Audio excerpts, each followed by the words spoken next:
Bonjour et bienvenue dans la seconde partie de cette conversation afro-curieuse avec Abnafrica. Décollage immédiat.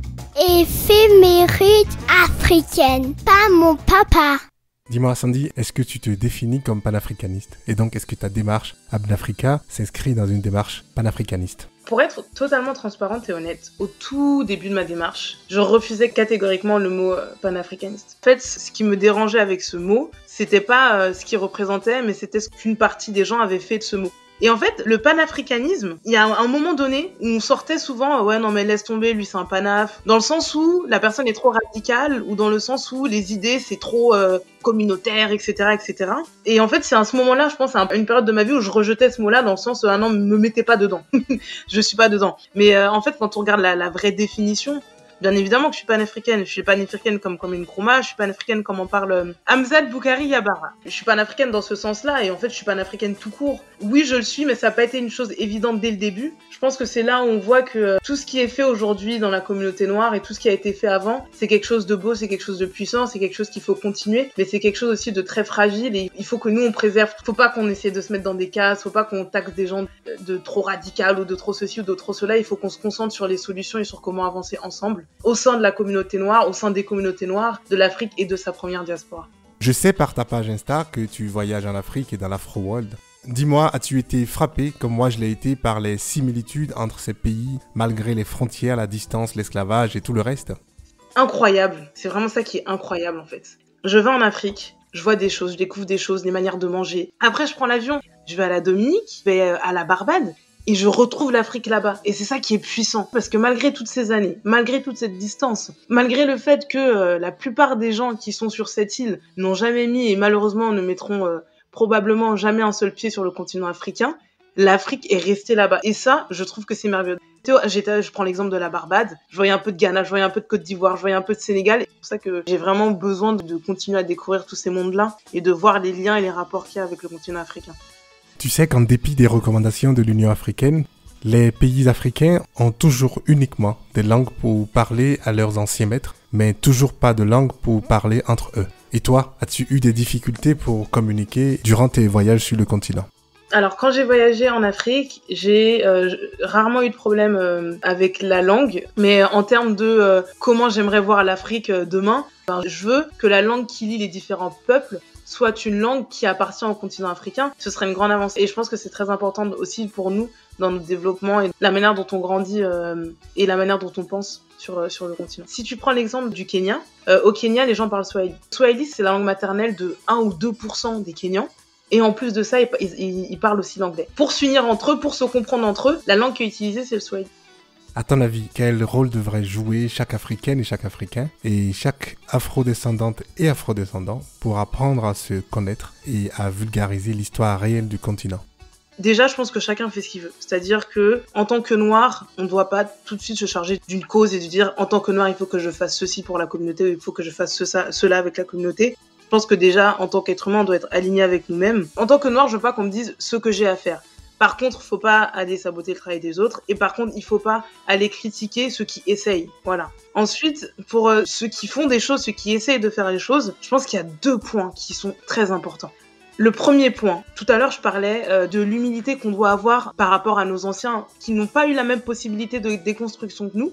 Il y a une humilité qu'on doit aussi avoir par rapport aux autres, par rapport aux personnes de la communauté qui n'ont pas notre niveau de déconstruction. Le fait de savoir que blackface, c'est pas bien. Il y a plein de choses aujourd'hui que je sais, que je ne savais pas forcément il y a 10 ans. Et si je le sais aujourd'hui, c'est parce que j'ai fait un travail de déconstruction, que j'ai été chercher des choses. Et si certaines personnes étaient venues me voir en me disant « mais pourquoi tu fais ça, c'est nul, en tant que noir tu devrais pas faire ça, etc. » Je me serais butée, je n'aurais pas su tout ce que je sais aujourd'hui. Donc quand on est dans ce travail-là et quand on sait des choses, je pense qu'il faut qu'on ait un rapport pédagogique et bienveillant, c'est le mot, et bienveillant envers les autres personnes de la communauté. Une chose qui est très importante aussi, et je pense qu'il faut qu'on utilise tous les outils qu'on a aujourd'hui, c'est qu'il faut qu'on prenne conscience que le pouvoir a changé de camp, que le pouvoir médiatique a changé de camp. Hier, quand je regardais la télé, quand je dis hier, c'était il y a 4, 5, 6, 10 ans, quand je regardais la télé et que je voyais des actes racistes envers des Noirs, quand je voyais des choses que des présentateurs hyper mainstream pouvaient dire soit sur des Noirs ou soit sur d'autres personnes racisées, j'étais toute seule devant ma télé à m'énerver, toute seule devant ma télé à dire que c'était pas normal. Et je savais pas forcément si le voisin d'un côté pensait la même chose. Aujourd'hui, on a une chose, on peut dire ce qu'on veut sur les réseaux sociaux, on peut dire ce qu'on veut sur Instagram. On a beaucoup de gens qui vont apprendre et déconstruire. Et le dernier point, un point aussi que j'aimerais ajouter, qu'à un moment donné, je le disais au début de notre entretien et j'ai envie de le répéter parce que c'est très important, quand on parle de notre histoire, on peut ressortir avec beaucoup de frustration. Quand on voit ce qui a été fait, quand on apprend certains chiffres, quand on lit certaines choses, on voit certaines images, on ressort avec une grande frustration. Et cette frustration, je pense qu'il faut vraiment pas qu'on reste dessus. Je pense qu'il faut qu'on la connaisse, mais je pense que derrière, on arrive à un moment où, une fois que tout ça a été révélé, il faut qu'on trouve des solutions. Et il faut qu'on partage toutes ces connaissances aux autres. Christian Zelat, qui est le fondateur de Nofi, mais il nous faisait comprendre que la communauté noire aujourd'hui, elle va trouver une puissance quand on aura aussi une puissance qui est économique. Et je pense qu'il faut aujourd'hui qu'on trouve les solutions, qu'on crée nos médias, qu'on crée nos livres, qu'on crée toutes ces choses pour lesquelles on se plaignait, qu'on crée nos poupées et qu'on soutienne les gens qui sont dans ces démarches-là. Je pense que c'est vraiment comme ça qu'on va avancer. Donc c'est vrai, c'est les points sur lesquels je pense qu'il faut qu'on se focalise aujourd'hui pour avancer dans la communauté et vraiment qu'on se focalise sur nous, ce qu'on apprend et qu'on soit pas constamment en réaction sur ce qu'on voit, les buzz à la télé, les choses qu'on peut dire sur nous, qu'on se concentre à nous faire grandir nous. Et de cette manière-là, on sera intouchable. De cette manière-là, quand on nous dira qu'on est des singes, ça va glisser en fait. Parce qu'en fait, on sait qui on est et on est fiers de qui on est. Ta réponse laisse la place, peut-être trop de place, à ceux qu'on appelle en économie les free riders, c'est-à-dire les passagers clandestins, ceux qui ne payent pas leur ticket, mais qui utilisent tous les jours le bus grâce au paiement des autres. Et justement, dans l'épisode auquel tu faisais allusion avec Hamzat Boukari Yabara comme invité, il disait aussi que ces passagers-là, ces passagers clandestins, sont trop nombreux, ajoutés à tous les révoltés du canapé qui n'iront jamais faire une manifestation, mais qui seront les premiers, pourtant, à profiter une fois que les résultats sont là. Et enfin, comme disait Martin Luther King lui-même, je cite, « À la fin, nous nous souviendrons non pas des mots de nos ennemis, mais des silences de nos amis. » Et alors je te pose la question, ne crains-tu pas qu'il y en ait encore un peu trop de ces amis silencieux dans les rangs de ce qu'on appelle aujourd'hui les Noirs? Disons qu'il y a 3 catégories chez les Noirs. Il y a ceux qui, comme toi et moi, qui sont vraiment intéressés, qui essaient de faire les choses. Ceux qui sont conscients de tout ce qui se passe, mais voilà, on va dire que c'est eux qui restent dans le canapé, qui restent dans leur confort et qui se disent de toute façon, je suis bien, je vais pas faire plus de choses. Et il y a une autre catégorie qui est beaucoup plus complexe selon moi. Cette catégorie, c'est les gens qui ne se rendent même pas compte. Il y en a vraiment qui sont même pas dans une démarche de non, je veux pas faire, mais qui sont, en fait, ils sont même pas conscients en fait qu'il y a un truc à faire. Merci encore d'être venu dans cette série. À bientôt et bonne continuation.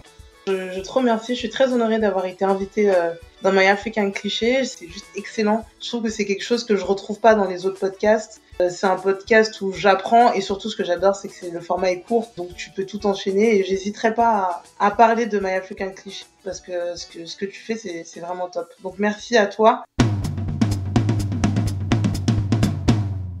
Mon cliché africain du jour est un choix de notre capitaine du jour au sujet de son héroïne noire préférée.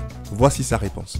Mon héroïne du passé, c'est Harriet Tubman. Et elle a dit cette phrase qui pour moi est encore pleine de sens aujourd'hui. Elle a dit « J'ai libéré 1 millier d'esclaves et j'aurais pu en libérer 1000 de plus si seulement ils savaient qu'ils étaient esclaves. » Que dire après les mots si puissants d'une femme aussi impressionnante qu'inspirante?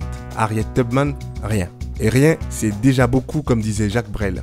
Alors rendez-vous simplement lundi prochain sur le Sankofa pour notre 3e héroïne du mois de mars.